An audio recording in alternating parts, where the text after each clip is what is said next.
that we have been so used to being gaslit by the government for years and years and being swept aside by, whatever is current and immediately needs the government's attention, that we're used to this. We're used to being put on the back burner and we're used to being ignored. So there's always an if for us because we're so used to disappointment. And it would be absolutely amazing to see finally that all our efforts have not been in vain. Jeremy Hunt has spoken to the Sunday Times today, and Jeremy Hunt will approve final compensation for the victims of the contaminated blood scandal. The package will be worth at least £10 billion. The Prime Minister is expected to make an official apology tomorrow, acknowledging the failings of the state and the suffering caused. That will follow the publication of the Public Inquiry's report. It's expected the compensation announcement will come on Tuesday.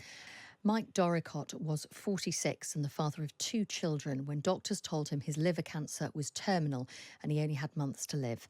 For 30 years, he had been slowly poisoned by hepatitis C, which he'd contracted from contaminated blood he was given during a routine dental operation at just 15.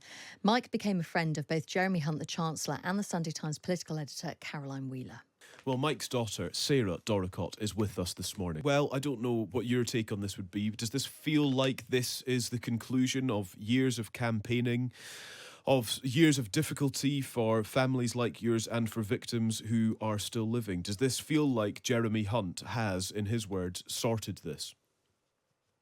I mean, as Andrew Evans said, it feels very surreal at the moment. We've been living in limbo for years, and I think one of the biggest problems that I've had personally is that I've not been able to grieve properly the death of my father. And I think now we're finally getting to the point where we've done justice for the victims, for those that are still alive and suffering, and also those that have passed on and are not here to see this day. And I will be over the moon if this all gets signed off and we can finally start living our lives. One thing, Sarah, that jumps out immediately from what you've said is if.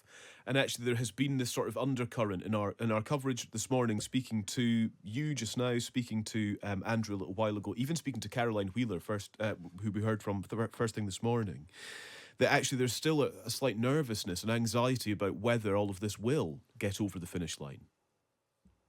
I think that we have been so used to being gaslit by the government for years and years and being swept aside by, whatever is current and immediately needs the government's attention, that we're used to this. We're used to being put on the back burner and we're used to being ignored.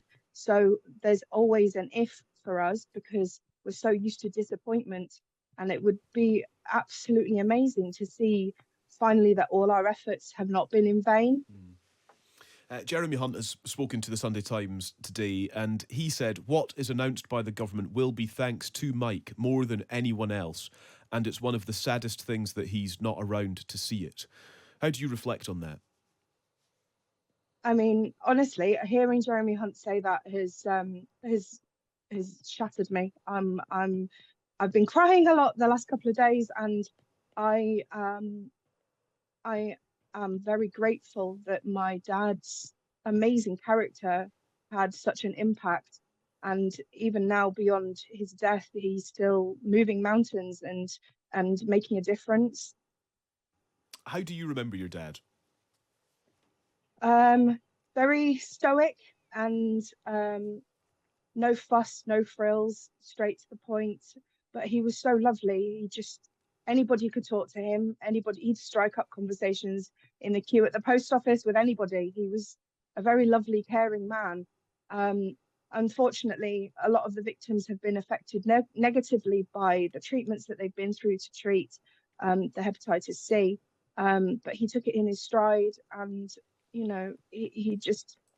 left an amazing impression on everyone, and he is very dearly missed. Mm-hmm.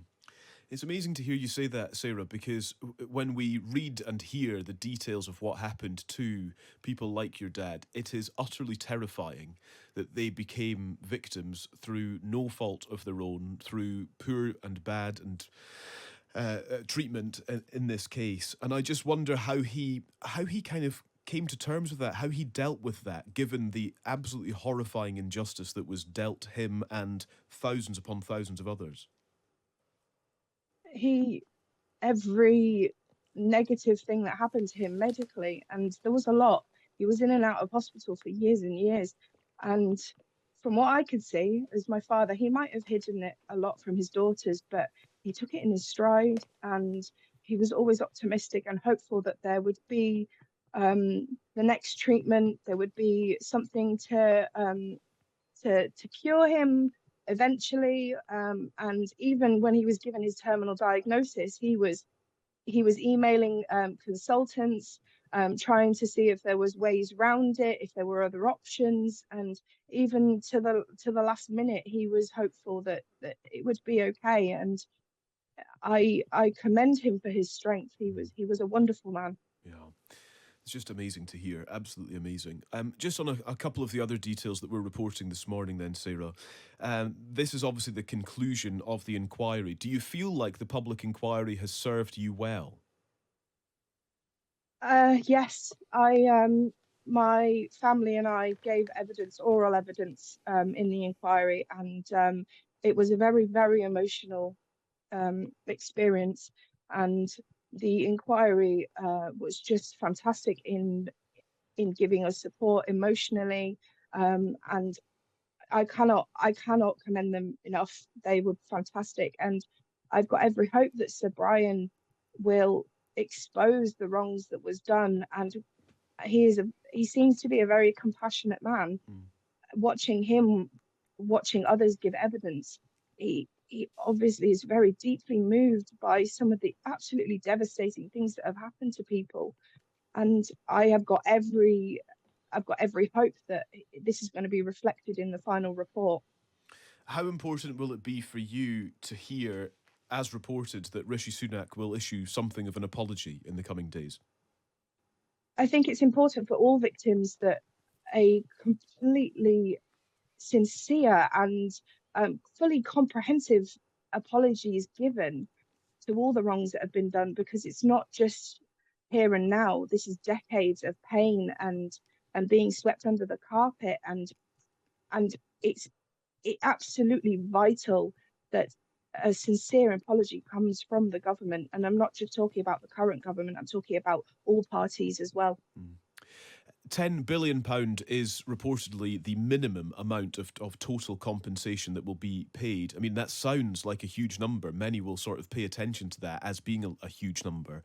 Does that sound appropriate? As I say, that is the minimum. It could be upwards of that.